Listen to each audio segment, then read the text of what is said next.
Mga kabayan, tuluyan ng inilabas ni Batangas 1st District Representative Leandro Ligarda Libiste ang tinaguriang Cabral Files na naglalaman ng detalye ng 721 bilyong pisong halaga ng mga proyekto sa 2025 DPWH National Expenditure Program. Ayon kay Libiste, 161 billion dito ang may kahinahinalang tags na karamihan ay flood control projects na kanyang ibinunyag sa pagdinig ng Senate Blue Ribbon Committee bilang bahagi ng panawagan para sa transparency at pananagutan. Ibinahagi rin ni Libiste ang 213 bilyong DPWH projects na pinunduhan sa ilalim ng unprogrammed appropriations noong 2023 at 2024 na aniyay pinili ng ahensya at hindi ng Kongreso. Binanggit niya ang mataas na konsentrasyon ng mga kontrata sa ilang kontraktor bilang posibleng indikasyon ng problema sa sistema ng bidding, isang isyong ayon sa kanya ay kailangang matugunan upang maprotektahan ang pondo ng taong bayan. Marami na pong mga nag-discuss sa publiko na may inilipat na 167 billion pesos. 60 billion pesos mula sa PhilHealth at 107 billion pesos mula sa PDIC sa unprogrammed appropriations. Tapos ayon kay former Senior Associate Justice Antonio Carpio, ang pera ng PhilHealth at PDIC ang nagpondo sa DPWH unprogrammed appropriations projects na ang karamihan ay flood control. Ano ang masasabi mo dito, kabayan? Sama-sama natin panuorin ang buong video at pakicomment nyo po ang inyong mga reaksyon at sariling opinyon. Hindi haharangin ng Kamara at bagkus ay didinggin ang anumang impeachment complaints na ihahain laban kay Pangulong Ferdinand Marcos Jr. Ayon ito mismo kay House Majority Leader at Ilocos Norte 1st District Representative Sandro Marcos, anak ng Pangulo. Tungkulin ng Kamara na aksyonan ang anumang impeachment complaint laban sa isang impeachable official na formal na inihain sa tanggapan ng House Secretary General at transmitted sa Office of the Speaker. Ayon ito kay Presidential Son, House Majority Leader at Ilocos Norte 1st District Representative Sandro Marcos. Ginawa nito ang pahayag matapos maihain ang impeachment complaint ng abogadong si Andre De Jesus laban kay Pangulong Ferdinand Marcos Jr. Dalawa pang reklamong impeachment ang tinangkang ihain noong Huwebes, January 22 ng magkaibang grupo pero hindi ito tinanggap ng opisina ni House Secretary General Attorney Sheloy Garafil dahil wala ito sa Pilipinas para sa isang official engagement. Ayon kay Congressman Marcos, may constitutional duty ang Kongreso na i-refer ang impeachment complaint sa House Committee on Justice sa sandaling malagay ito sa order of business at mabasa sa plenaryo. Dagdag pa nito, dapat tinggin ng Kamara ang anumang isasampang impeachment complaint kahit ito pa ay laban sa kanyang ama. Samantala, ipinagtanggol naman ni House Assistant Majority Leader at Lanao del Sur 1st District Representative Sia Alonto Adchong ang desisyon ng opisina ni House Secretary General Garafil na huwag tanggapin ang dalawang magkasunod na reklamong impeachment na tinangkang ihain ng makabayan lawmakers at grupo ng dating kongresistang si Mike Defensor. Ayon kay Congressman Adjong, hindi casual o clerical transaction ang pagtanggap ng isang impeachment complaint. Anya, isa itong formal na hakbang sa konstitusyon na dapat mahigpit na sinusunod ang mga panuntunan at hindi simpleng ipinapasa lang o iniiwan ang reklamo. Dagdag pa nito, required ang Secretary General na pagkatanggap ng reklamo ay matukoy kung ito ba ay kompleto at naaayon sa saligang batas. Binigyang diin din ng kongresista na malalagay sa pagkwestiyon sa procedures at aligasyon ng irregularidad ang pagtanggap ng isang reklamong impeachment nang wala ang Secretary General. Giit pa nito, opisyal at pre-scheduled ang paglabas sa bansa ni House Secretary General Garafil.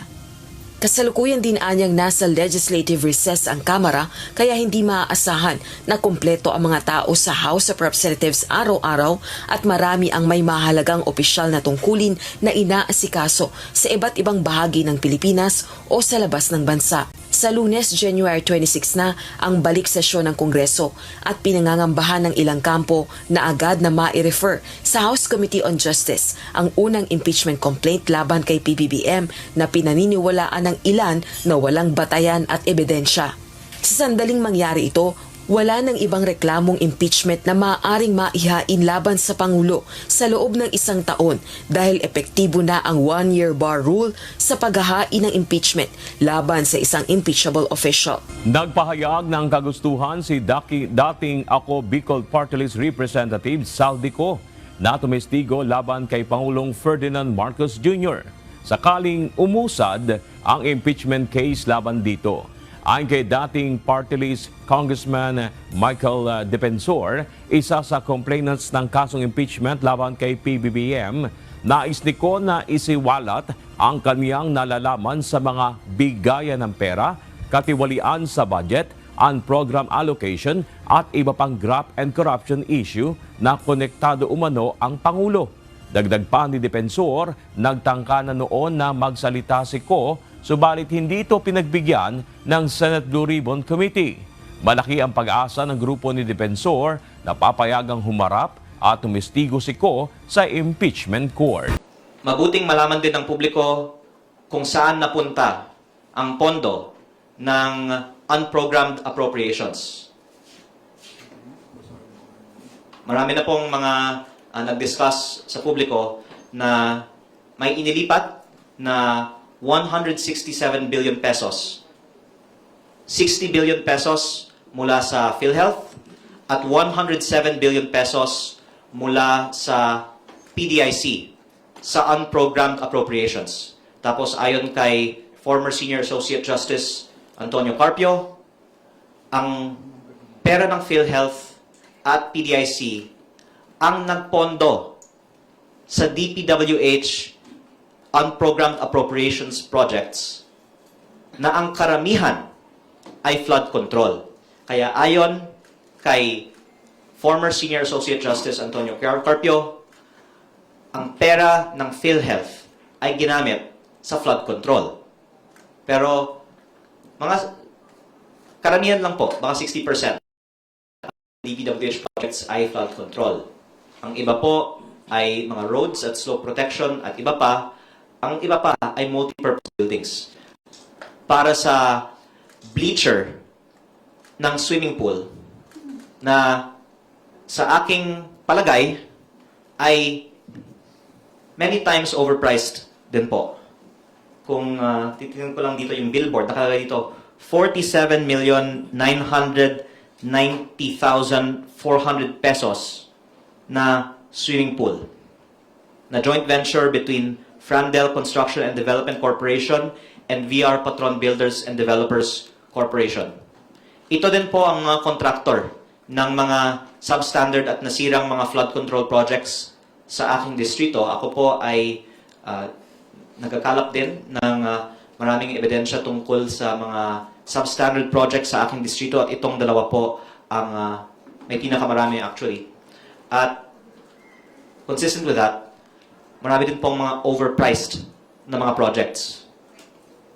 Pero what makes this project special is according to DPWH records, officially provided for me, not from the former Yusek Cabral.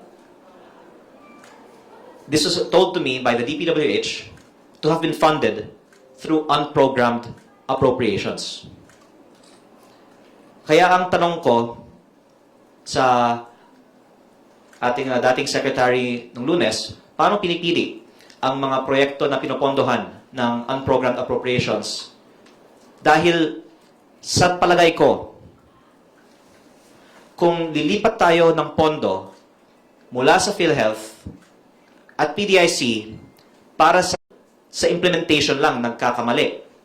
Pero sa palagay ko, walang makakasabi na dapat ilipat ang pondo ng PhilHealth at PDIC para pondohan ang 47.99 million peso bleacher ng swimming pool. Kaya sa palagay ko, tama lang na tanungin ng DPWH, paano nyo ba inallocate itong 213 billion pesos ng mga UA-funded projects, paano niyong inallocate ang 721 billion pesos sa NEP o at least yung mga sa labas ng allocable ng mga district congressman? Dahil pag tinatanong ang DPWH tungkol sa ibang mga proyekto, minsan ang sagot ay Congress has the power of the purse. Lalong-lalo po pag ito ay BICAM insertion. Ang akusasyon nga sa Kongreso ay nakikialam ang Kongreso sa DPWH budget at dapat ipaubaya na lang sa DPWH ang pagpili ng mga proyekto.